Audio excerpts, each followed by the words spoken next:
Look, so shall we start the show? I mean, I Yes. think Yes. Oh my god, I can't wait. Oh my god. Lera's ready for it. She's like, give me praise. Give me praise. Yes. Once a month or alike, I usually browse our followers list on Substack to see who opens our newsletters. And this is how I found Jenny. And I looked into her and invited her to the show. So that's how and why she's here. She just started her independent consultant career with a huge background of talking to some corporate people, and that's what pretty much this show gonna be about: how to talk to corporate people so they enjoy community-ish. Yes, and also we're gonna talk about that because Jenny promised that you're gonna tell about us something good. And I can't wait. Okay, let's make a brief introduction. I'm Lera. I'm community manager, artist, producer, and all the stuff. Next. I'm Anna. I'm engineer. I'm a writer, and I can't wait. So let's hear you, Jenny. Oh no, Oleg. We have Oleg. No? Oh yeah, we're here. We have Notice, they noticed me this time. This is so amazing. So I do tech, I do relations. I'm not allowed to speak here. Lera, why are you in such a rush, Lera? What are you waiting for? Somebody promised to praise us in the show during the recording. I wonder who that is. Yeah, can't wait. Jenny, tell a bit words about yourself first, so people would know with whom we're I'll go very talking. quickly so I can get to the good stuff. Right now, Yes. Hi everyone. I'm Jenny Weigle. I run the community strategy practice called Jenny.Community, and I'm based in Los Angeles. I was so honored to be asked to be on this because I am getting a ton of value from even just the few shows I've been able to catch, but also the newsletter. And a couple of reasons for this. First off, you're also just honest and transparent, and authentically yourselves on this show. And it's a true joy to watch. And I know that there's a business aspect to what you do as well, but this show is really just laid back and fun. And yes, you talk about business, but you make it fun. And so I've loved that about you. I've also loved, hello, I'm a millennial, on the older end of millennials here. So hearing your perspective of Gen Z and how Gen Z is adopting community has been really helpful to me, actually, to understand the generation. So please keep it up, and I'm going to keep watching. Let's see what. Oh gosh, what else can I say? Anna, I really believe that you're not lying to your husband, that you're just challenging him to know you better. I'm lying to my boyfriend. I'm lying to my boyfriend about that I'm designer, so. Yeah, and the variety of guests that you all have on, there are people who are doing things in all facets, different areas of community, people from all over the world. I just really, really admire it. And so thank you for having me as one of these guests. I was like, they want to talk to me? Fangirled for a little bit there. And yeah, and also just please keep being your just amazingly authentic selves. What do you want to talk about? I'm blushing. Thank you. Yeah. It's made my day. True joy to have our fans on the show. And people, if you want to get on the show, just open up some of our newsletters and watch the shows. And that's how you get invited. Work for Jenny. February, I guess. We are booked until February at this point. Yes. Yeah, and I take it all in, all of the links, the recaps of the shows, which help me when I don't have time to watch a full show. I take it all in. It's the very, very valuable newsletter as well as the show. But let's actually talk about you. So you have spent the bigger part of your professional career at some big corporations, right? I have. Here in the US, CareerBuilder is well known. I think globally, Salesforce, people might know that name, and even Khoros, which is a community platform. Mm-hmm. And what has happened? Why did you decide to leave a stable job? And it's look, now I'm gonna be sort of a freelancer, which is super Artist. hard. It's super hard. It's like a chief community officer, but on the side. Like I look at it I will like jump in. this. I will jump in with stupid story. I'm very sorry. Maybe I will cut it out. But anyway, so basically, we had opportunity to get a real job or stay as an artist, and I was like, no, I'm afraid to get a real job. No way, I'm gonna do that. I'm not gonna sign contracts for getting real job. No, no, no. So I think you made the right decision. You're good. No, I've those jobs have definitely helped me get to where I am today. I'll admit this is my second pass at this. I tried to go out on my own a couple years ago and I failed miserably. I was not as well prepared. I really jumped in without preparation, and then I was like, oh, I can't do this right now. And so I was scared to do it again, even though deep inside I had this yearning to have my own business again one day, but I really was like, will I ever do that? I don't know. The fear was taking over. I don't know if anyone can relate about, the fear of like running your own business. I thought that the three of you might understand that. Yeah. But no, I'm just too young and stupid for that. No worries. Why you when say that? You're not. You're making the right decisions. And then when COVID hit, and sort of everyone wanted, a digital community and online presence, and I saw so much more awareness about the work that we all do. I thought, okay, well, maybe now's the time to step out. But I still was super, super nervous. So I really didn't start taking this seriously till and thinking seriously about making this step till it was the end of last year. And even at that, I had an amazing experience working at Khoros. I had wonderful colleagues. I had the best clients I've ever had in my life.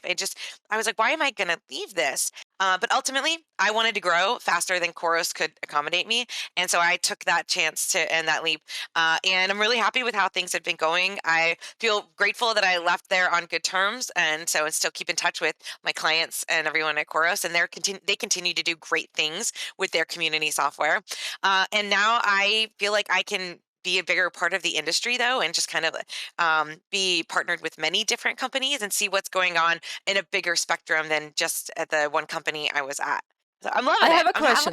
Yes. I have a question before. So you said that you haven't been prepared enough for the first time when you said that you're gonna. What did you mean by that? Like, what was missing out?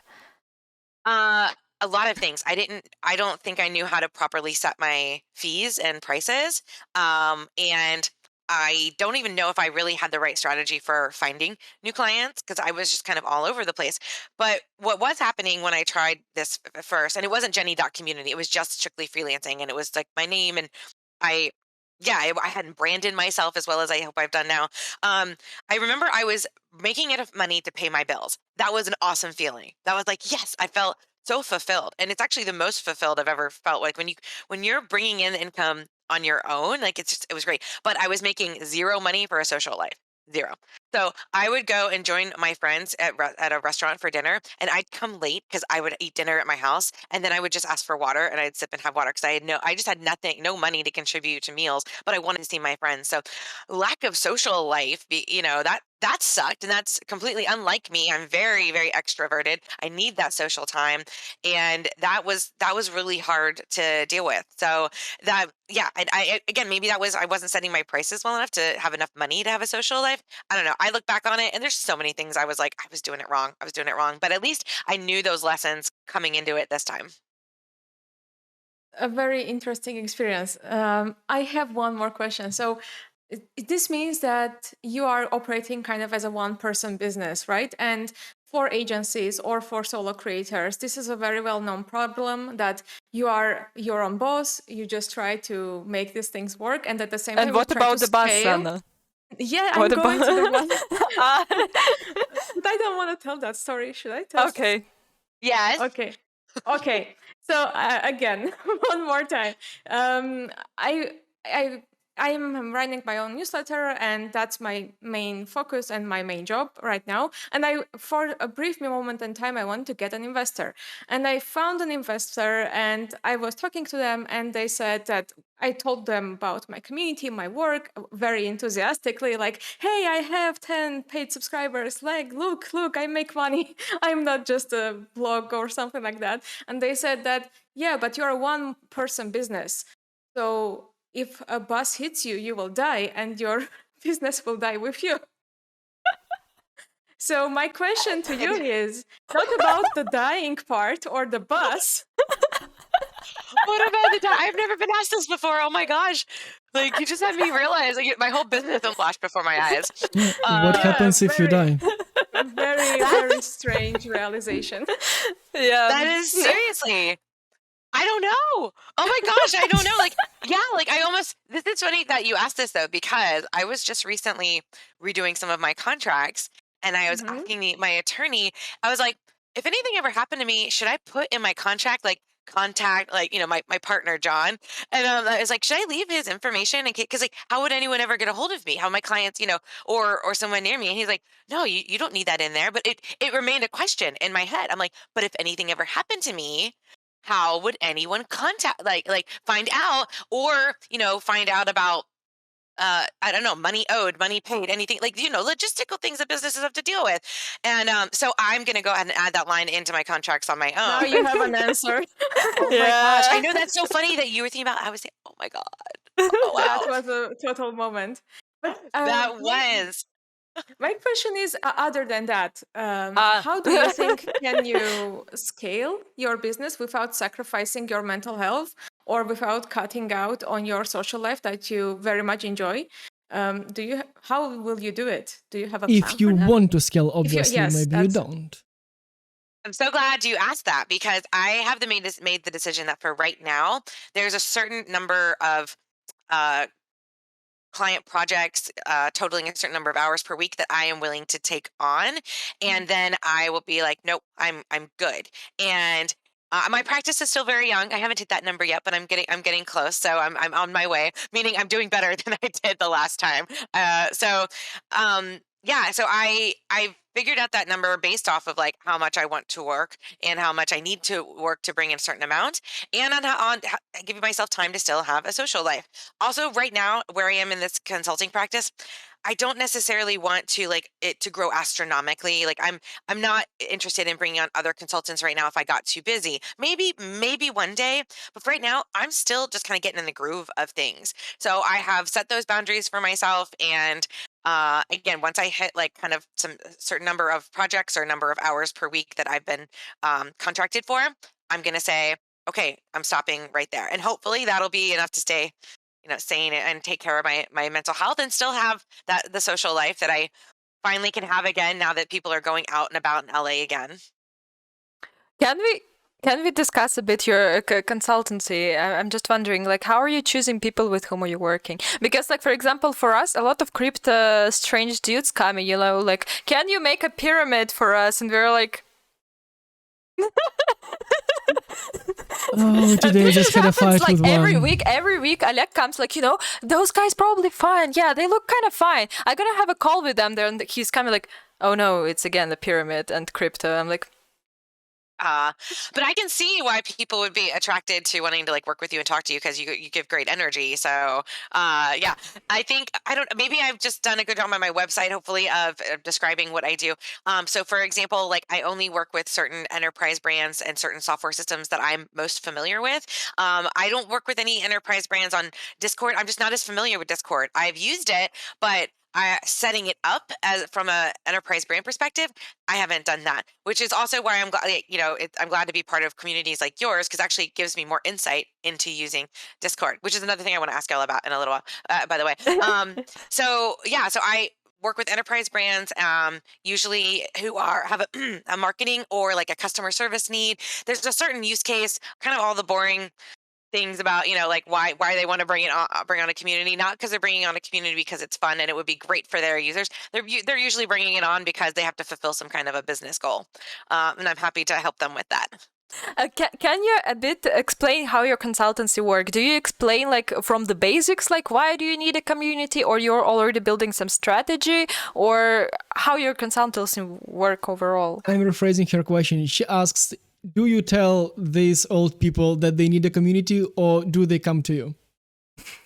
Mostly people have been coming to me. What I'm trying to put out on my Substack and so forth are like the reasons why businesses would benefit from community.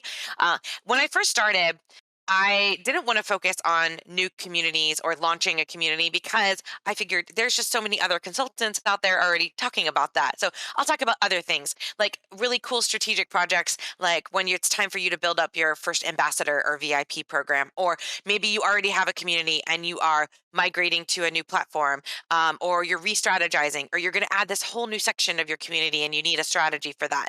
So I tried to focus on that. However, the number of people contacting me through my website to meet with me and work with me was all brands who had never started a community. So I thought that I was kind of like, doing something great, but like, I'll dabble in something different, when really the need out there that I have seen so far is a lot of people just need to understand community. They need help.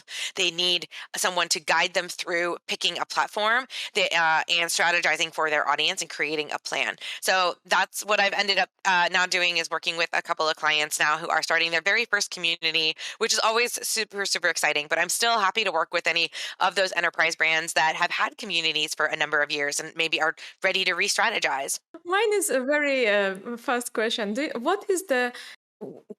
With talking to all of those brands, what is the number one pain that they're coming to you with? Like, it's like, I don't get what community is, please tell me, or is it something else? Or they're asking like, how could I earn money from the community? Yeah. Or like, I'm just wondering how businesses are thinking, Bulking because wallets. yeah. Yeah, the brands that come to me, there's usually two reasons, or one of two reasons they're coming. They maybe want to save on some customer service or support costs, and they've heard a community can do that. And so I walk them through, yes, how it can do that.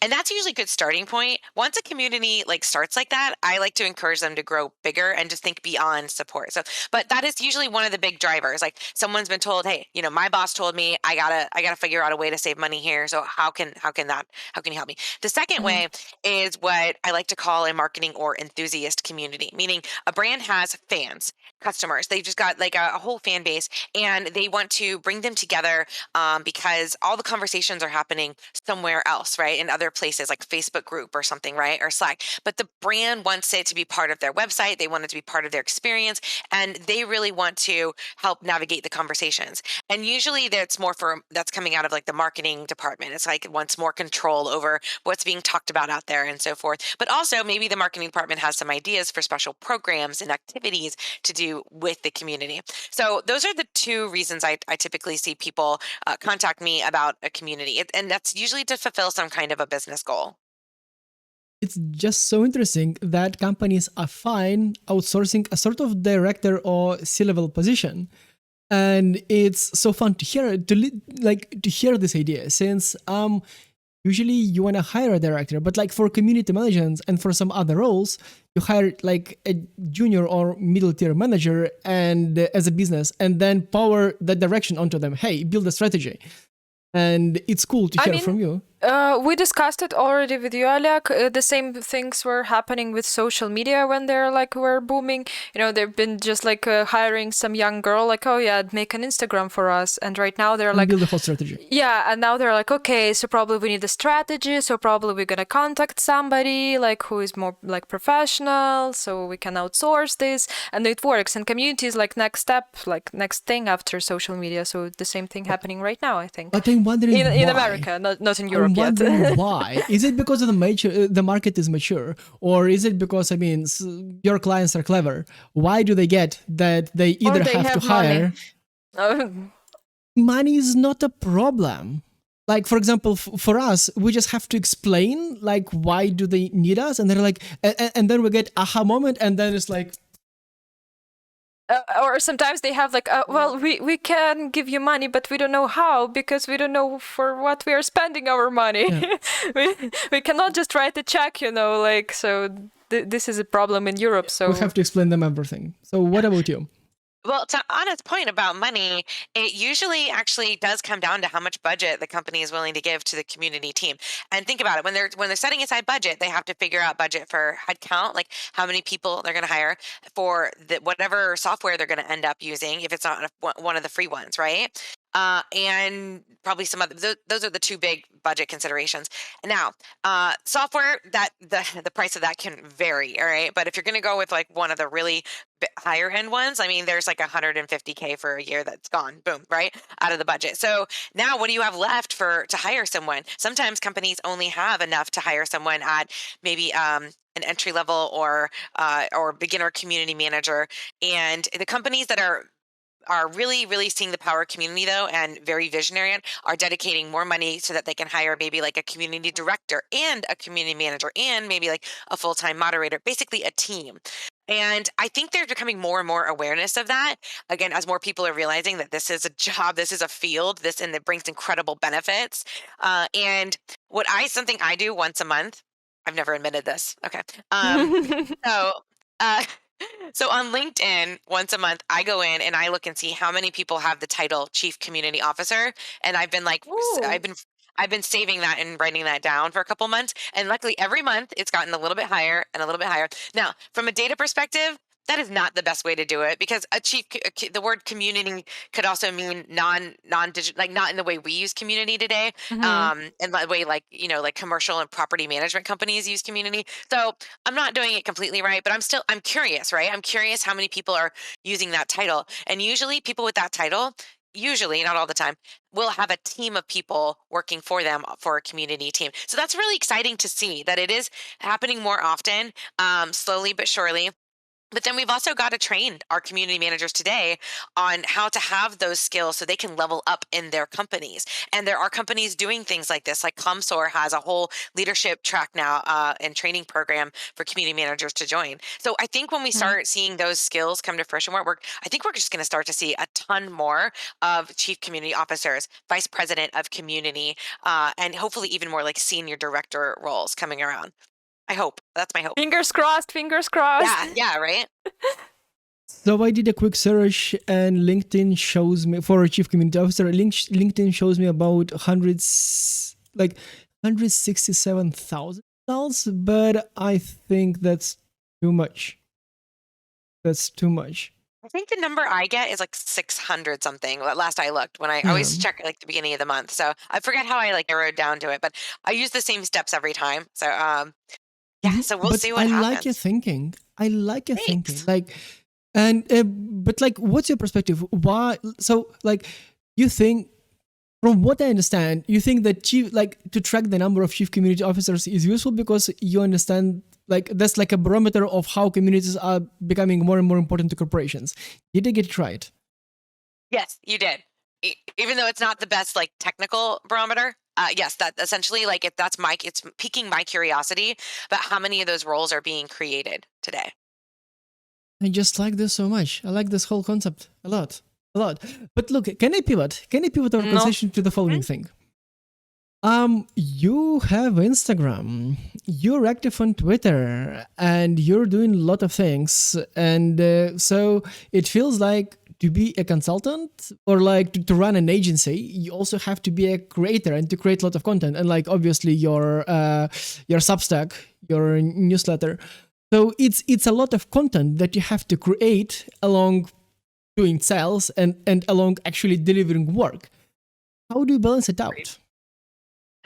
Oh gosh, that's still a magic question. I think even people who have had a practice a lot longer than me would say that is like a magic question for them. That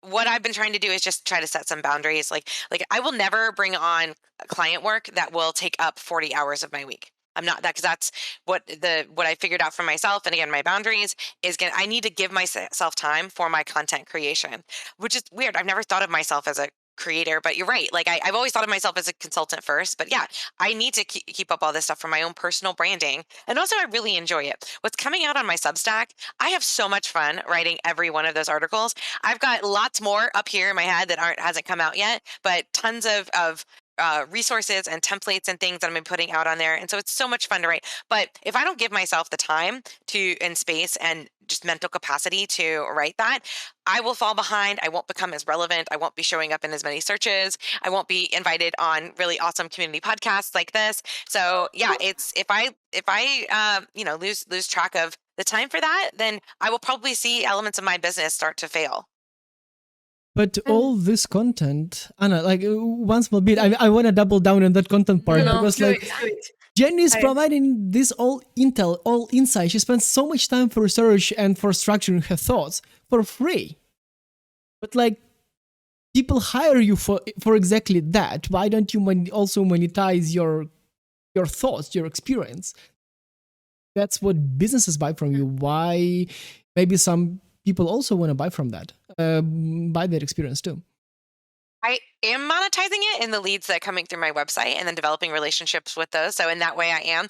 I've thought about creating a paid Substack before, but I'll be honest with you, that is an element of community creation that I'm not as familiar with, because all of the enterprise brands I've worked with, they've never had a monetization aspect. You know, the monetization of their community is them asking for budget. But like when it comes to their users, they're not asking their users to pay for anything to join their communities, right? So that's a whole new world to me, the paid aspect of it.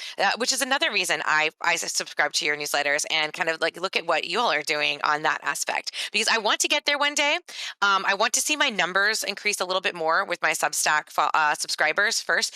So then I'd feel more comfortable maybe creating some kind of a paid option. But I also, as of right now, I haven't thought of anything I think that has been worthwhile yet for a paid option. And I'm not going to just do one just to say like, oh, I have this paid version over here that you can join. I'm not going to do it until I think of something that is going to be of tremendous value to my audience. And I've had some ideas here and there, but when I think about it, I'm like, those will do better on the free newsletter. Like I'm still kind of waiting for that big idea to come to me.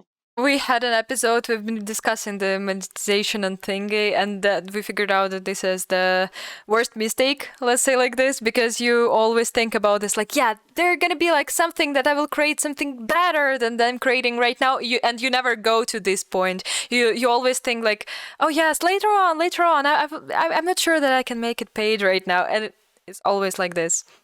So our take was like, make it paid as early as you can, so you can like try out and see what people would like to pay for you. And oh my god, I'm talking about money. Oh yes, my god. I mean, I'm looking at you.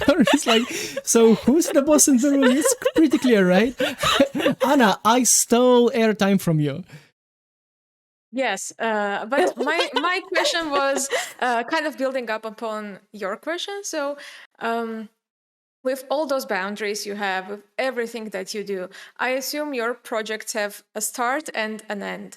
So when are you handing over the baby, the community, back to the enterprise? When is the delivery happening? There's usually in the contract, there is a certain date, but I always like to check in with my clients when we're leading up to that and ask, are you going to feel comfortable, you know, if the work we have together ends there, or now that your community is going to be launched, do you want to continue working together? So if I've got some clients, no, we're good. We feel like we are totally prepared. And other clients like, well, let's extend this and work a little bit longer just in case, you know. So it varies depending on the needs of my clients. This whole episode has been pretty much about how advanced the community market in the US is and how delayed it is here in Europe. Totally. And it's sort of I feel so fun envious to right double now. down on that. And I'm just thinking, since you are living in the future, Jenny, so Give us advice from the future. yeah, like that's one thing, or maybe it's just something coming on the horizon. Yeah. We just like didn't hear anything. Secrets. Tell us. What's gonna happen to us in 5 years? Yes. Well, I was in Tomorrowland on Monday because I was at Disneyland. No, so secrets from Tomorrowland. You know, I am very curious to see what happens with audio, particularly short form audio in communities. So Slack recently enabled a functionality where you can now finally voice record, even video record, right? And so I'm wondering, how long is it going to take before other community providers allow that as well? Because think about how great it would be if you join a new community on any platform, right? And there's usually the typical welcome message from the moderator or community manager. That's always very nice. But how much more personal would it be if you heard that in someone's voice, like a quick 1-minute clip, like welcoming you to the community? What a nice personal touch. And then I will tell you just briefly. I'm sorry. I was in one community and was very ugly guy welcoming everybody, so I left because I was afraid of him, and I just imagined, like his avatar was so scary for me. I was like, okay. And I imagine like I'm entering the community and he's talking with the same scary voice. I'm like, okay. You picture a voice like, welcome, Lera. We have you now. Come to the doomsday. And I'd be like, okay, goodbye. Let this be a lesson to community managers everywhere to have a friendly looking avatar if you want people to talk to you. Or really, if you want Lera to talk to you. Oh, it's next to impossible, I can say. Like, so that's the high bar. I suggest you target lower bar. Yeah, so maybe we'll see more of the audio incorporation, maybe not. I don't know. I'm intrigued by it, so maybe that's really just more of a personal interest. And I definitely think we will see more and more chief community officers, more emphasis put on teams of community, because there's people who I know who are community managers and they're the only one and they're doing it all. They're wearing all the hats. They're getting burnt out. And right now, there's a lot of job openings out there. You do not want to be burning out your employees because there's somewhere else they can go. I wanted to ask sort of about how to tell the bosses that, like, how to explain community to the bosses, but you answered this question. You need more community aware bosses, and that's how the future gonna be brilliant. Yeah. Yes. Doesn't it sound like a great outro? Yes, very nice outro. Wow. I just know that otherwise you would force me to tell something. So okay. So it wasn't honest. Okay. For this I was shit, like, shit, bless me for something. Like, no, I did something it's well. in No? my personal interest. Okay. Well, if I can share. Oh, sorry. Are we wrapping up? My bad. I wanted to share one quick story. Okay. Please do. Please do. I think this will make us all really happy about the future of community, in that most recently, one of my clients, the way that he contacted me, he was a referral and then came through my website. And he was the president of a company I cannot name here in the United States, but he was the president, and he wanted to bring me on to come talk to his leadership team because he really believed in community, and he wanted to make sure that everyone else got excited about it too. Now, let's have more people like that, please. Like preaching the good word and bringing consultants in, bringing in people like us. Everyone here to talk to their employees, to their leadership team about community, and that gave me so much hope for the future of community, that I was getting contacted not by someone in marketing, not by someone in support. The president of a company was saying, "I want you to come talk about how great community is," and sure enough, they're going to be doing some more with community moving forward. So that's super exciting. That's amazing outro. Yeah. And okay, I have another chance for an outro. Since, I mean, come on. No, I mean, this was like we sort of frame and reframe and evolve our podcast, and like at this very iteration, we're like, look, probably the main role that these conversations of ours can serve is that if different bosses listen to that, at least like casually, to understand why community is a thing. So like we hope that with these conversations we're making a difference too. No? Lera is already over. Fading out. No? Look. Yes. This was your narrative. I just read it aloud. Very nice. Yes. It was a dance of approval. Was yes it? To everything you said. Yes. So thank you very much, Jenny. It was such a pleasure to talk with you. But I'm tired and want to go home. Yes, I really liked how you talked good things to us. Oh my god, that was amazing. I love the community show. I love the community punks. And yeah, please keep up the great work. I'll be watching. Oh. Okay. Thank you, Jenny. It was a pleasure. Goodbye. Goodbye.